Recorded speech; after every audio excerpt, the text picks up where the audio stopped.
What's going on, guys? Jack Episode 7 here to bring you another video. This one's going to be doing my Game of Thrones weekly review, this time on Season 5, Episode 3, The High Sparrow. Well, so far in the season, I have to say, this is probably the worst episode. Out of the first 3 episodes, is probably the worst one. But that's just my opinion. Some of you might have liked it.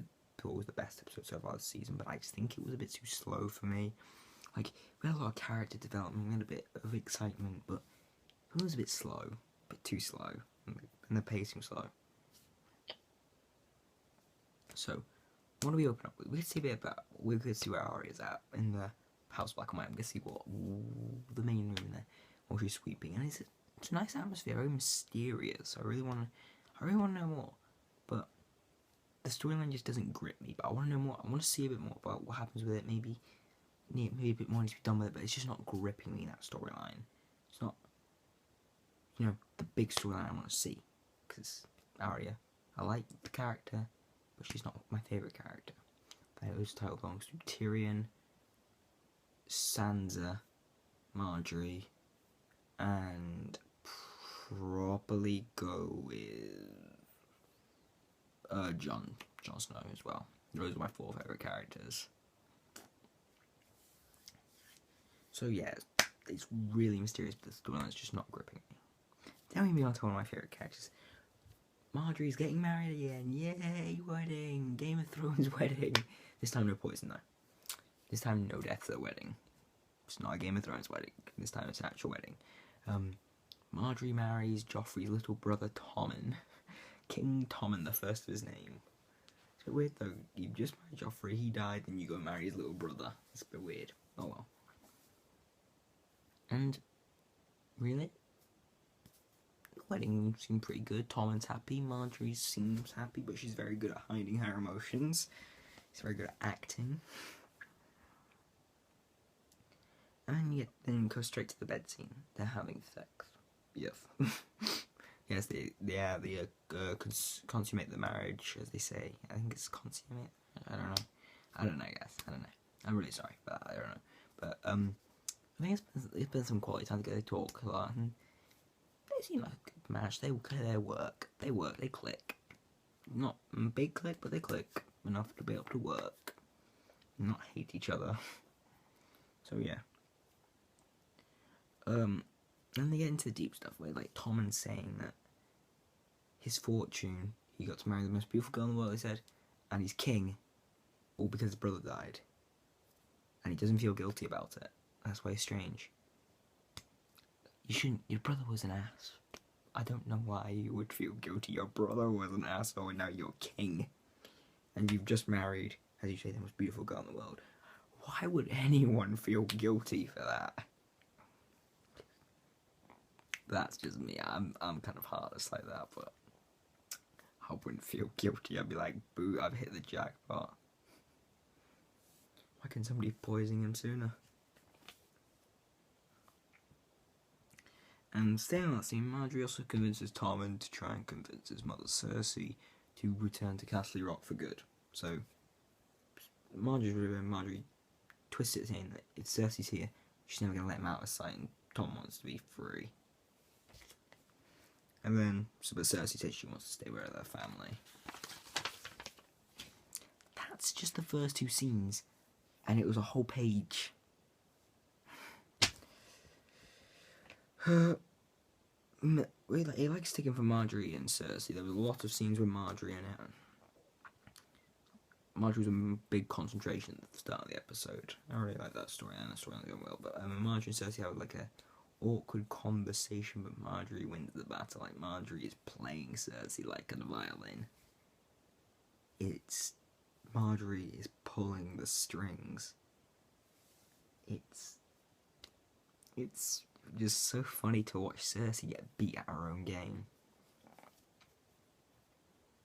But Marjorie is really mastering it, and Marjorie's turned out to be such a great character.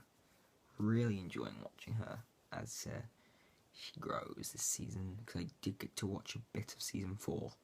To find some time to watch a bit of season 4, probably, I think it was I watched the last 2 episodes, and Marjorie's really great. I really like the character of Marjorie. I like the character. I like Sansa. Like I said, like Tyrion, like Jon Snow. I like those 4 characters. They're really good characters, in my opinion. Alright, so that's been done for now. But at Winterfell, Roose Bolton tells Ramsay they can't hold the North. He breaks the news to Ramsay because he found out Ramsay's been getting the nobles to pay their taxes with terror, and his father told him, "We can't hold the North. We don't have enough men to hold the North if the nobles rise against us. The lords rise against us, really."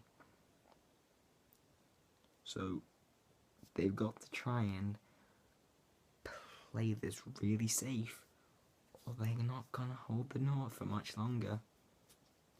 And then he's telling him that the best way to get an alliance isn't through terror, it's through marriage. And you deal with alliance through marriage. And you already know and he found a perfect wife for that. Because it seems then only Stark would rule the North. It's kind of picking it out already, you didn't know, then it cuts to Sansa. So you know, Sansa and Ramsay are going to get married, yep. Littlefinger promises Bolton Sansa to Ramsay. You motherfucker. All you want is power, you motherfucker. But somehow he convinces Sansa to go through with it. And she's going to marry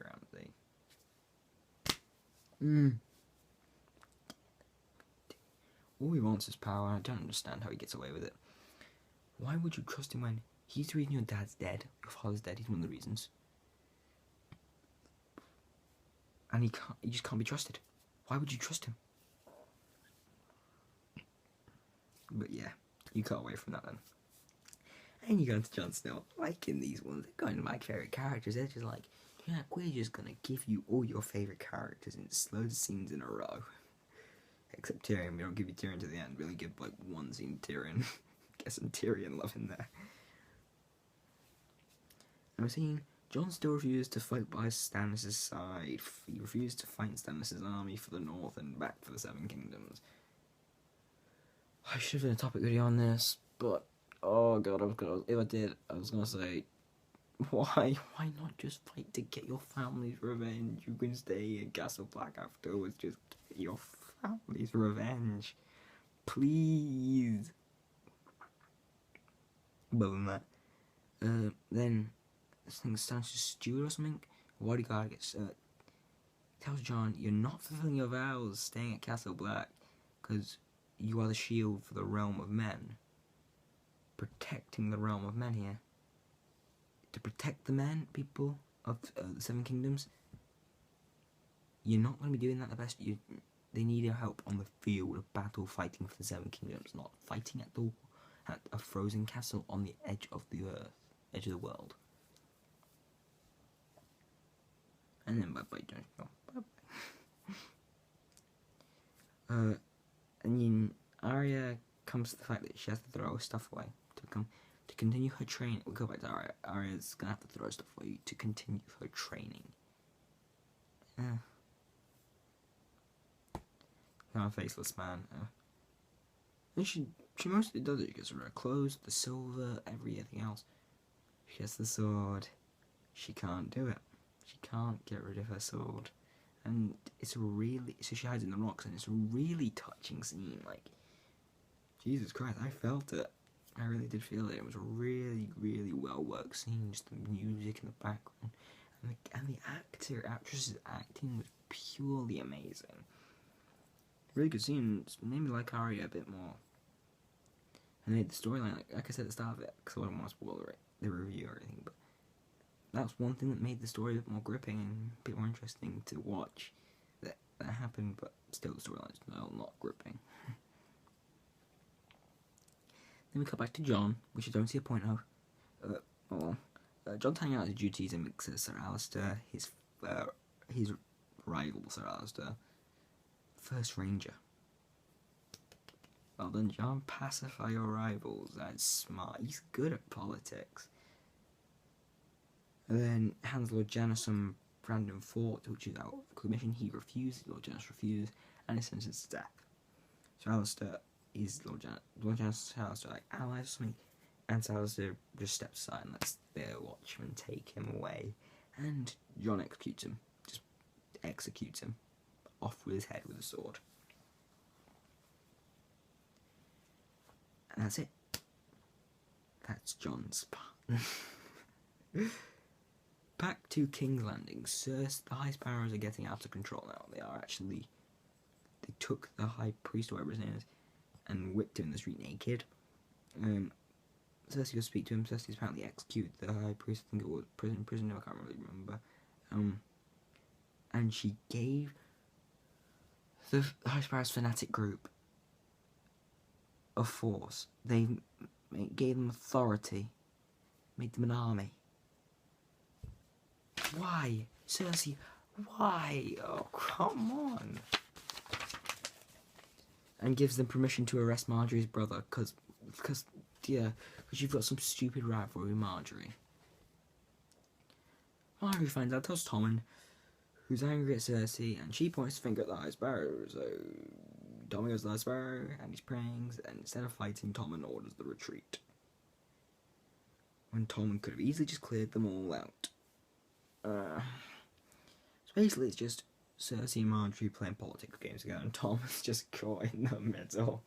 I really do find it funny how Marjorie and Cersei are just like two lions and there's a cub caught in the middle. It's really good. Really good storyline. You find out Littlefinger's betrayed the Lannisters by making got to again and find out Littlefinger's betrayed the Lannisters by handing Sansa to the Boltons to marry Ramsay instead of killing her, which the Lannisters want. And then at the end part, we all get to see Tyrion. Yeah, Tyrion, yay, Tyrion. Tyrion's going insane in the carriage, and then they go for a walk. Him and Varys go for a walk, and into a brothel and everything. And when he's going for a piss, when Tyrion's going for a piss, down a waterfall, he's kidnapped. Yep, end of the episode, he's kidnapped. And who could it be? I really think he may have been stopped. He may have been taken by one of Cersei's men, maybe. I don't know. But we did see that guy who used to serve Daenerys Targaryen, who was the spy. It could be him that stole her. Took him, maybe taking him back to Daenerys, I don't know. To try and get back in favour with that, but I'm not too sure. We will find out next week. I might do a topic video on that. I will try. I'm probably going to record it now to make sure I've done it. But overall, like I said, it's probably the worst episode so far this season. I am actually going to give this episode probably I'm trying to decide between a 6.5 and a 7. I'm going to go with a 7 out of 10. I'm going to be nice. I'm going to give it a 7 out of 10, guys. It was a good episode. It was the worst of the season. It wasn't bad, but it wasn't amazing. It was just good. It was a good episode. Really solid episode. So, if you guys enjoyed the video, remember, if you want to get these in your daily if you want to get these videos in your subscription feeds every week in the reviews, or any topic videos I do, remember to hit the subscribe button. That's the only thing I'm going to ask you guys to do. If you want to. If you don't want to, don't subscribe. It's fine with me. But otherwise, thanks for watching, guys. Hope you guys enjoyed this video, and I'll see you guys on the next Jack Have a 7 show. Peace.